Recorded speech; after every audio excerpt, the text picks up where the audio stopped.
Actualizadas informaciones France 24. Sean bienvenidos y bienvenidas a Directo América. Vamos a repasar los principales hechos del día titulares. El presidente de Ucrania, Volodymyr Zelensky, llegó a Turquía con miras a revivir las estancadas conversaciones con Rusia. Mientras tanto, en el terreno, al menos 19 muertos y decenas de heridos deja un ataque de Moscú contra el oeste del territorio ucraniano y también contra... Tenemos informe. Escala la tensión entre China y Japón. Medios de Beijing anunciaron un eventual corte a las importaciones de mariscos de la nación nipona, luego de que fracasara este martes una reunión de alto nivel para aliviar las tensiones entre ambos países. Esto a raíz de las declaraciones de parte de Japón sobre la política china hacia Taiwán. Ampliamos con nuestra corresponsal. El Congreso de Estados Unidos aprobó con un resonante consenso la ley que obliga a la administración de Donald Trump a publicar los archivos Epstein. Se espera que desde este mismo miércoles el mandatario de la Unión Americana rubrique la desclasificación de los archivos.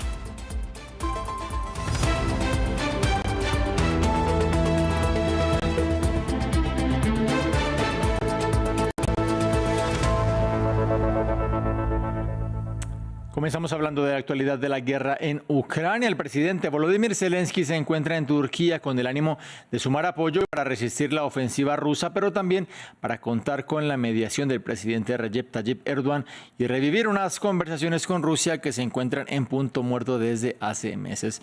Nuestro corresponsal en Estambul, Adrián Rocha, nos amplía.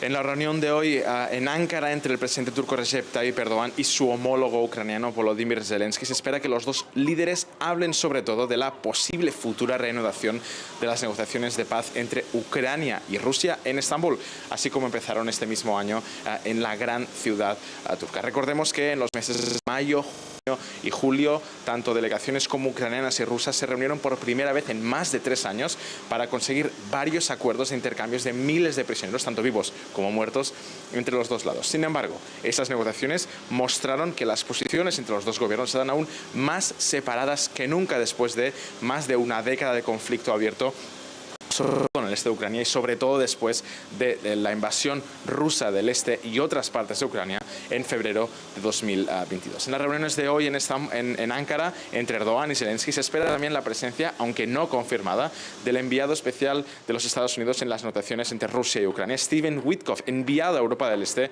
por la administración del presidente estadounidense Donald Trump en los últimos días. De hecho, según varios medios estadounidenses que citan fuentes anónimas de la administración de Trump, Estados Unidos ha estado trabajando en los últimos días y semanas en un plan alternativo de paz que tiene que ser presentado en los próximos días tanto al gobierno de Ucrania como también al gobierno ruso de Moscú.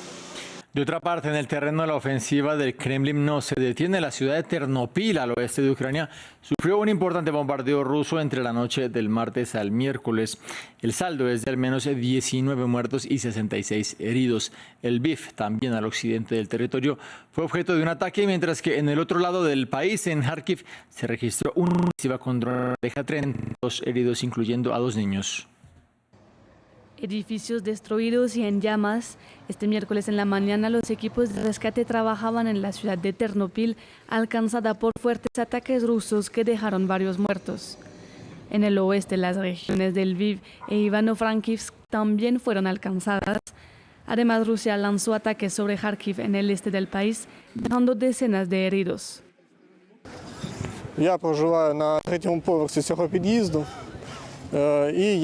Vivo en el tercer piso de este edificio. Cuando ocurrió el ataque, estaba junto a la ventana. Un dron Shahed volaba afuera. Hacía un ruido increíble. A medida que se acercaba, me trasladé al pasillo porque parecía peligroso. Después impactó. La onda expansiva me lanzó al fondo del pasillo. Los habitantes de la capital Kiev también tuvieron que esconderse en el metro debido a los ataques. Hubo ataques bastante frecuentes cerca de nuestra casa, así que comenzamos a ir al refugio más a menudo. Como mi marido está en el ejército y está muy preocupado por nosotros y nos insta a ir al refugio. Este miércoles una delegación estadounidense llegó a Kiev para reunirse con representantes ucranianos y discutir del fin de la guerra. Por otra parte, Zelensky está en Turquía para también debatir de una posible paz para Ucrania que por ahora parece lejana. El Parlamento ucraniano votó a favor de la destitución de los ministros de Energía y Justicia a raíz del escándalo provocado por la investigación que expuso un entramado de corrupción en el sector energético, desatando la mayor crisis política en tiempos de guerra del país. El titular de Justicia, Germán Galuchenko, quien se desempeñó como ministro de Energía hasta 2021, desde 2021 hasta 2025, y la actual ministra de Energía, Svitlana Hrinchuk, habían renunciado anteriormente bajo la presión del presidente Zelensky. La investigación sobre un presunto plan de $100 millones para controlar la contratación en la agencia nuclear estatal ha provocado indignación y rechazo de la población a la gestión del gobierno. El ministro de Exteriores polaco, Radoslav Sikorski, anunció que va a desplegar 10.000 soldados para proteger la infraestructura y quitar la autorización para el funcionamiento del último consulado ruso en funcionamiento en Polonia, que se encuentra en la ciudad de Dansk. Esto como la más reciente consecuencia de lo que calificó como acto de sabotaje en una vía férrea el fin de semana anterior y por la que el gobierno polaco acusó a Moscú. La portavoz de Exteriores rusa, María Zakharova, anunció que el Kremlin reducirá la presencia diplomática y consular en Polonia en respuesta al cierre del consulado. Cambiamos de tema. El Ministerio de Salud libanés informó que al menos 15 personas murieron en un ataque aéreo israelí contra un campamento de refugiados palestinos. El ejército israelí afirmó haber arremetido contra un campo de entrenamiento, dicen, de Hamas, unas acusaciones que niega de manera vehemente el movimiento islamista, que argumenta que el lugar era un terreno utilizado para actividades deportivas. Veamos más en este informe. Los rescatistas se apresuran a entrar en el edificio en llamas. Afuera, las ambulancias trasladan a los heridos. El ejército israelí llevó a cabo un ataque aéreo el martes en Sidón, al sur del Líbano, a 60 kilómetros de la frontera, dejando muertos y heridos. Un campo de refugiados palestinos fue el objetivo. Un ataque violento y sin precedentes tuvo como objeto el campamento. Hubo una masacre en el barrio Al-Mansilla y ahora hay otra masacre en el campamento Ain al-Hiway. El ataque se dirigió a una zona civil. Allí no hay nada más que un aparcamiento. Un campamento. En estas imágenes difundidas por el ejército israelí, se afirma mostrar el ataque y se puede ver un edificio siendo destruido. Sin embargo, las versiones varían. La agencia de noticias libanesa informó que primero se atacó un vehículo cerca de una mezquita para luego bombardear el edificio religioso. Según Israel, el objetivo era un campo de entrenamiento de Hamas. El ejército atacó a terroristas que operaban en un campo de entrenamiento de Hamas en la zona de Ain al-Hilwe, en donde se preparaban ataques terroristas contra el ejército israelí y el Estado de Israel. Por su parte, Hamas argumenta que la zona afectada era un campo deportivo frecuentado por jóvenes de la región. Las acusaciones del ejército israelí de que el lugar atacado era un complejo de entrenamiento perteneciente al movimiento no son más que calumnias y mentiras y pretenden justificar su agresión criminal e incitar al odio contra los campamentos y nuestro pueblo palestino. A pesar de que está vigente el alto al fuego entre Israel y Hezbollah, el gobierno Netanyahu ataca periódicamente a su vecino del sur, violando lo pactado. En noticias de Asia, este miércoles continúa la escalada diplomática entre las dos potencias de la región, China y Japón. Medios estatales de Beijing informan que el gobierno ha decidido vetar todas las importaciones de marisco desde el territorio nipón, una medida que se une a la reciente petición de China a sus ciudadanos de no viajar a Japón.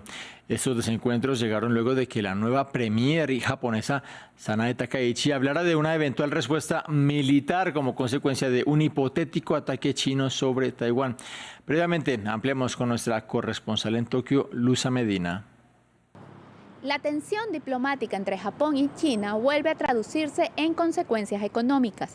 Pekín decidió restablecer la prohibición a las importaciones de productos marinos japoneses, una medida que había sido parcialmente levantada en junio tras el polémico vertido de agua tratada desde la planta nuclear de Fukushima.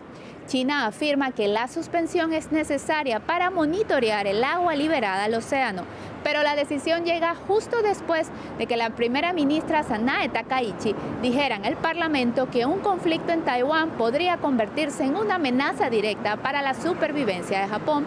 Un comentario que provocó una fuerte reacción de Pekín, que exige que Japón lo retire para no dañar los cimientos políticos de la relación bilateral. Medios locales señalan que Takaichi a su círculo cercano que sus palabras habían ido demasiado lejos. Sin embargo, la mandataria no se ha disculpado públicamente, consciente de que quizás retroceder podría debilitar su posición política interna, que goza de alta popularidad en la actualidad. A pesar de las advertencias de Pekín y la creciente narrativa, diplomáticos japoneses no reportan ningún incidente contra sus connacionales en el territorio chino. Mientras tanto, China ha extendido sus medidas a otros sectores como alertas de viaje, la no proyección de películas japonesas, y sus medios estatales intensifican la narrativa de que Tokio estaría alterando unilateralmente el status quo de la región. Japón insiste en mantener abiertos los canales de comunicación, pero si las tensiones con China continúan, el impacto económico podría profundizarse. Solo en 2024 los turistas de China y Hong Kong representaron el 26% de todas las llegadas a la isla nipona. De Japón vamos a Indonesia porque el volcán Semeru entró en erupción este miércoles, por lo que la Agencia Nacional de Vulcanología elevó al máximo el nivel de alerta de la montaña más alta de la isla de Java. La entidad agregó es que Semeru está provocando nubes de ceniza de hasta 2 kilómetros de altura sobre su cima y pidió que los residentes se mantengan a una distancia de unos 2,5 kilómetros debido a los riesgos. El Semeru, de más de 3.600 metros de altura, es uno de los casi 130 volcanes activos en Indonesia.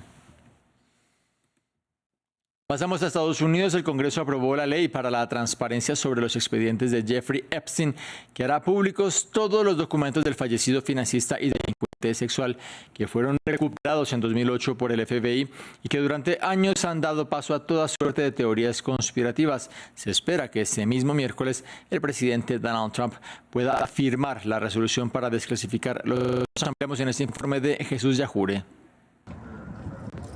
Momento crucial y respaldo casi unánime. El Congreso en pleno aprueba la publicación de los expedientes de la trama Epstein y envía la ley al presidente Donald Trump para su firma. La Cámara de Representantes aprobó temprano y de manera abrumadora el proyecto de ley, presentado en julio por un grupo bipartidista de legisladores, con 427 votos a favor y 1 en contra. El presidente de la Cámara, Mike Johnson, que en principio lo tildó de show político y que fue acusado de impedir o retrasar, acabó votando a favor de la ley.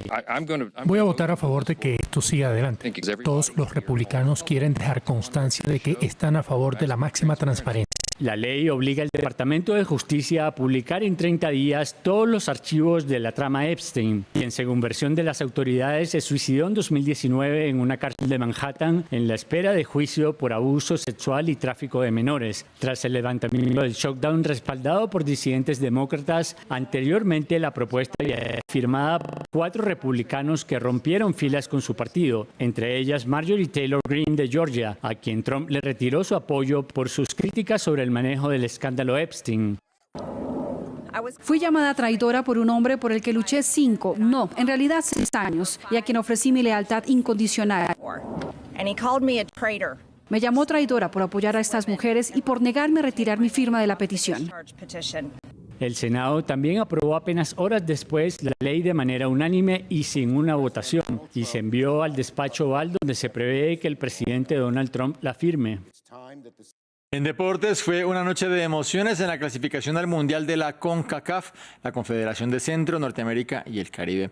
Curazao hizo historia con su primera clasificación a la cita orbital del deporte rey. Lo hizo luego de empatar a 0 en casa de Jamaica al cierre del Grupo B.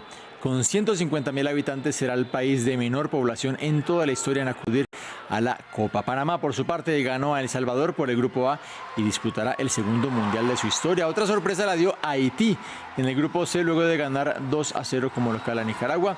El cuadro caribeño volverá a jugar una Copa Mundo después de 52 años. Bien, porque ¿qué hace que las cosas vayan bien? Es la confianza y la determinación. Una vez que estemos determinados, creo que llegaremos muy lejos en esa Copa del Mundo. Sea quien sea, contra quien juguemos, como Brasil o Italia, si estamos decididos les ganaremos. Creo que es bueno, al menos jugaremos la semifinal. Despedimos así esta emisión informativa. La invitación, como siempre, a ustedes para que se queden aquí en esta pantalla en France 24.